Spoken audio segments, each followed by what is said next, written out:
this is where you have the freedom to get a little creative.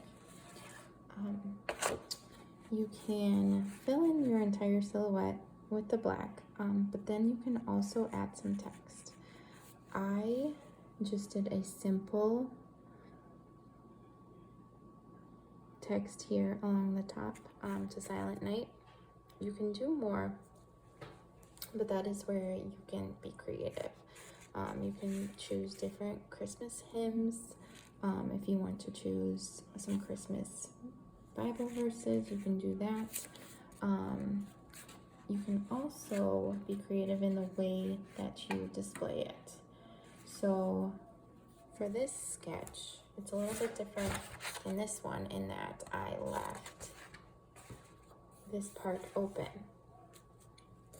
Inside of the shape here, I'm going to write "all is calm, all is bright," which are more words to that Silent Night hymn. You can use it write it in pencil first. You want to focus on spacing so that you don't have awkward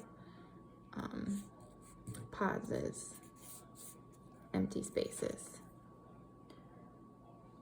You also want to do your very best handwriting.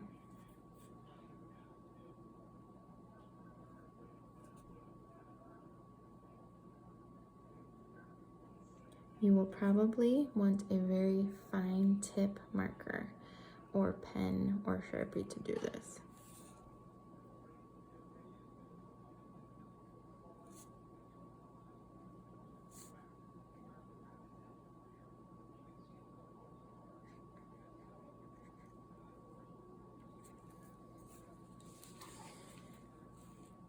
You can write words along the hill.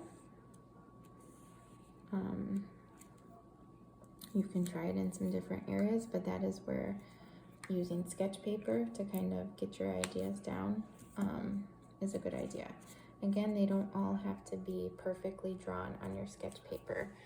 A lot of times I tell students to make little thumbnails. So if this is my notebook that I'm working on or my piece of paper, I might divide it into 3 different sections here, and so this would be my first little sketch here, and you just kind of do a rough little sketch. You don't have to do it perfectly with your ruler every time, but then you would decide, okay, would the text look better here?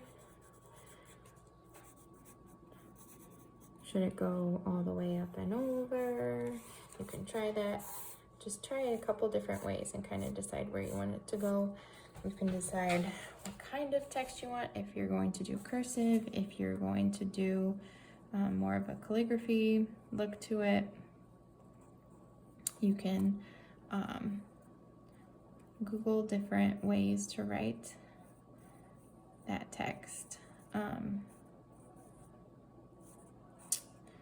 But that is where the creativity kind of comes in.